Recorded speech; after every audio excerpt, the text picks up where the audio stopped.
ತುಂಬ ಕಡಿಮೆ ಟೈಮ್ನಲ್ಲಿ ಈಸಿಯಾಗಿ ಕುಕ್ಕರ್ನಲ್ಲಿ ಯಾವ ರೀತಿ ನಾವು ಚಿಕನ್ ಕರಿನ ಮಾಡ್ಕೊಳ್ಬೋದು ಅಂತ ತೋರಿಸ್ಕೊಡ್ತಾ ಇದ್ದೀನಿ. ಯಾವುದೇ ರೀತಿ ಮಸಾಲೆ ರುಬ್ಬದೆ ತುಂಬಾ ಗಟ್ಟಿಯಾದ ಗ್ರೇವಿ ಜೊತೆಗೆ ಹೇಗೆ ಮಾಡ್ಕೊಳ್ಳೋದು ಅಂತ ನೋಡೋಣ. ಯಾರು ಬೇಕಾದರೂ ಸಹ ತುಂಬ ಸುಲಭವಾಗಿ ಮಾಡ್ಕೊಳ್ಬೋದು. ಇದು ನಮಗೆ ಚಪಾತಿಗೆ, ರೊಟ್ಟಿಗೆ, ಹಾಗೆ ಅನ್ನಕ್ಕೆ, ಮುದ್ದೆಗೆ ಎಲ್ಲದಕ್ಕೂ ಸಹ ಸರಿ ಹೋಗುತ್ತೆ. ಸೊ ಒಂದು ಬನ್ನಿ, ಹಾಗಾದರೆ ಲೇಟ್ ಮಾಡ್ತೀರಾ, ಈ ಚಿಕನ್ ಕರಿನ ಕುಕ್ಕರ್ನಲ್ಲಿ ಯಾವ ರೀತಿ ಮಾಡ್ಕೊಳ್ಳೋದು ಅಂತ ನೋಡೋಣ. ನಾನಿಲ್ಲಿ ಒಂದು ಅರ್ಧ ಕೆಜಿ ಆಗುವಷ್ಟು ಚಿಕನ್ನಲ್ಲಿ ಈ ಚಿಕನ್ ಕರಿನ ಮಾಡ್ತಾಯಿದ್ದೀನಿ.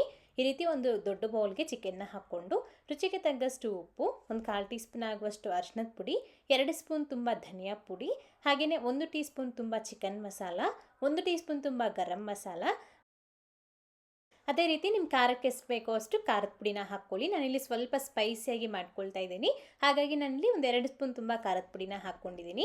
ಅರ್ಧ ಟೀ ಸ್ಪೂನ್ ಆಗುವಷ್ಟು ಸೋಂಪು, ಒಂದು 3 ಏಲಕ್ಕಿ, 4 ರಿಂದ 5 ಲವಂಗ, ಹಾಗೆ ಒಂದು ಅರ್ಧ ಇಂಚ್ ಆಗುವಷ್ಟು ಚಕ್ಕೆ, ಹಾಗೆ ಒಂದು ಸ್ಪೂನ್ ತುಂಬ ಶುಂಠಿ ಬೆಳ್ಳುಳ್ಳಿ ಪೇಸ್ಟ್ನ ಹಾಕ್ಕೊಳ್ಳಿ. ಮತ್ತು ಒಂದು 4 ಟೇಬಲ್ ಸ್ಪೂನ್ ಆಗುವಷ್ಟು ಮೊಸರನ್ನ ಹಾಕ್ಕೊಳ್ಬೇಕಾಗತ್ತೆ. ಹಾಗೆಯೇ ಒಂದು 2 ಮೀಡಿಯಮ್ ಸೈಜಿಂದು ಟೊಮೊಟೊ ಅನ್ನ ಸಣ್ಣದಾಗಿ ಕಟ್ ಮಾಡಿ ಹಾಕ್ಕೊಂಡ್ಬಿಟ್ಟು, 1 ಕಪ್ ಆಗುವಷ್ಟು ಸಣ್ಣದಾಗಿ ಕಟ್ ಮಾಡಿಕೊಂಡು ಕೊತ್ತಂಬರಿ ಸೊಪ್ಪು, ಅದೇ ರೀತಿ ಒಂದು 3-4 ಹಸಿಮೆಣಸಿನ್ಕಾಯಿ ಕೂಡ ಹಾಕ್ಕೊಂಡು, ಒಂದು 2 ಟೇಬಲ್ ಸ್ಪೂನ್ ಆಗುವಷ್ಟು ಎಣ್ಣೆನ ಹಾಕ್ಕೊಂಡು ಚೆನ್ನಾಗಿ ಮಿಕ್ಸ್ ಮಾಡ್ಕೊಳ್ಳಿ.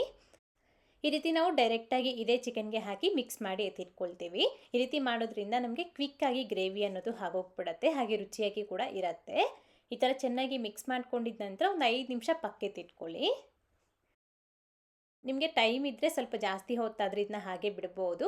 ನಾನಿಲ್ಲಿ ಕೇವಲ ಒಂದು 5 ನಿಮಿಷ ಬಿಡ್ತಾ ಇದ್ದೀನಿ ಅಷ್ಟೇ. ಸ್ವಲ್ಪ ಕ್ವಿಕ್ಕಾಗಿ ಆಗೋ ರೀತಿ ತೋರಿಸ್ಕೊಡ್ತಾ ಇದ್ದೀನಿ. ಈಗ ಕುಕ್ಕರ್ನಲ್ಲಿ ಒಂದು 2 ಟೇಬಲ್ ಸ್ಪೂನ್ ಆಗುವಷ್ಟು ಎಣ್ಣೆ ಹಾಕ್ಕೊಂಡು, ಮತ್ತು ಇದಕ್ಕೆ ಒಂದು ಈರುಳ್ಳಿನ ಹಾಕ್ಕೊಂಡು ಸ್ವಲ್ಪ ಹೊತ್ತು ಈ ರೀತಿ ಲೈಟ್ ಗೋಲ್ಡನ್ ಕಲರ್ ಬರೋವರೆಗೂ ಫ್ರೈ ಮಾಡಿ, ನಂತರ ನಾವು ಮ್ಯಾರಿನೇಟ್ ಮಾಡಿ ಇಟ್ಕೊಂಡಿರೋ ಈ ಚಿಕನ್ನ ಹಾಕ್ಕೊಂಡು ಸ್ವಲ್ಪ ನೀರನ್ನ ಹಾಕ್ಕೊಂಡ್ಬಿಟ್ಟು ಹೀಗೆ ಇದನ್ನು ನಾವು ಒಂದು 10 ನಿಮಿಷ ಫ್ರೈ ಮಾಡ್ಕೊಳ್ಬೇಕಾಗತ್ತೆ. ಚೆನ್ನಾಗಿ ನಮಗೆ ಸ್ವಲ್ಪ ಲೈಟಾಗಿ ಎಣ್ಣೆ ಬಿಡೋವರೆಗೂ ನಾವು ಇದನ್ನ ಫ್ರೈ ಮಾಡ್ಕೊಳ್ಬೇಕು. ಒಂದು 10 ನಿಮಿಷ ಟೈಮ್ ತೊಗೊಳತ್ತೆ.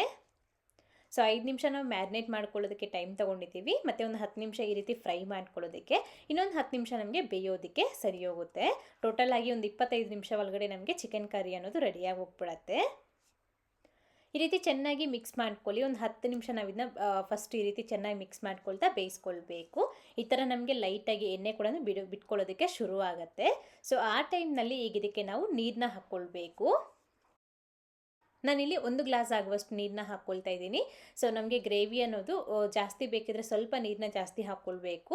ಸ್ವಲ್ಪ ನಾನಿಲ್ಲಿ ಸೆಮಿ ಗ್ರೇವಿ ಕನ್ಸಿಸ್ಟೆನ್ಸಿಗೆ ಮಾಡ್ಕೊಳ್ತಾ ಇದ್ದೀನಿ, ಹಾಗಾಗಿ ಸ್ವಲ್ಪ ಕಡಿಮೆ ಹಾಕ್ಕೊಂಡಿದ್ದೀನಿ. ಇಷ್ಟು ನೀರನ್ನ ಹಾಕ್ಕೊಂಡು ಚೆನ್ನಾಗಿ ಮಿಕ್ಸ್ ಮಾಡಿಬಿಟ್ಟು ಒಂದು ಕುದಿ ಬರೋವರೆಗೂ ನಾವಿನ್ನ ಹಾಗೆ ಬಿಡಬೇಕು. ಒಂದ್ಸತಿ ಕುದಿಯೋಕ್ಕೆ ಶುರು ಆಗಿದ ನಂತರ ಒಂದ್ಸತಿ ರುಚಿ ನೋಡಿಕೊಂಡು ಉಪ್ಪು ಅಥವಾ ಖಾರ ಏನಾದರೂ ಕಡಿಮೆ ಅಂತ ಅನಿಸಿದ್ರೆ ಹಾಕ್ಕೊಂಡ್ಬಿಟ್ಟು ಅಡ್ಜಸ್ಟ್ ಮಾಡಿಕೊಂಡು ಲಿಡ್ನ ಕ್ಲೋಸ್ ಮಾಡಿ ಮೀಡಿಯಮ್ ಫ್ಲೇಮ್ನಲ್ಲಿ 2 ವಿಸಿಲ್ ಹಾಕಿಸ್ಕೊಳ್ಳಿ. 2 ವಿಸಿಲ್ ಆದಮೇಲೆ ಆ ವಿಸಿಲನ್ನು ಹಾಗೆ ಹೋಗೋ ತನಕ ಹಾಗೆ ಬಿಟ್ಟು ಆನಂತರ ಇದನ್ನ ಓಪನ್ ಮಾಡ್ಕೊಂಡು ನೋಡ್ಕೊಳ್ಳಿ. ನಮಗೆ ಒಂದು ಒಳ್ಳೆ ಪರ್ಫೆಕ್ಟಾಗಿ ನಮಗೆ ಚಿಕನ್ ಕರಿ ಅನ್ನೋದು ರೆಡಿ ಆಗುತ್ತೆ. ಇದೇ ರೀತಿ ನೀವು ಬೇಕಾದರೆ ಸರ್ವ್ ಮಾಡ್ಕೊಳ್ಬೋದು. ನಿಮಗೆ ಸ್ವಲ್ಪ ಗಟ್ಟಿಯಾಗಿ ಬೇಕು ಅನ್ನೋದಾದರೆ ಒಂದು 2 ನಿಮಿಷ ಕುದಿಸ್ಕೊಂಡ್ರೆ ಸಾಕು. ಪರ್ಫೆಕ್ಟ್ ಕನ್ಸಿಸ್ಟೆನ್ಸಿಗೆ ನಮಗೆ ಚಿಕನ್ ಕರಿ ಅನ್ನೋದು ರೆಡಿ ಆಗುತ್ತೆ. ಪೀಸ್ ಕೂಡ ತುಂಬ ಸಾಫ್ಟಾಗಿ ಬೆಂದಿರುತ್ತೆ. ಈ ಥರ ನೀವು ಕೂಡ ನಿಮ್ಮ ಮನೇಲಿ ತಪ್ಪದಿರೋ ಟ್ರೈ ಮಾಡಿ ನೋಡಿ, ತುಂಬಾ ಇಷ್ಟ ಆಗುತ್ತೆ. ನೀವು ಮಾಡಿದ್ದಾದಮೇಲೆ ಹೇಗೆ ಬಂತು ಅಂತ ಮರಿದೆ ಕಾಮೆಂಟ್ ಮಾಡಿ. ಹಾಗೆ ಇವತ್ತಿನ ವಿಡಿಯೋ ಇಷ್ಟರಲ್ಲಿ ಲೈಕ್ ಮಾಡಿ, ನಿಮ್ಮ ಫ್ರೆಂಡ್ಸ್ಗೂ ಶೇರ್ ಮಾಡಿ. Thank you. Keep watching Neelu cooking.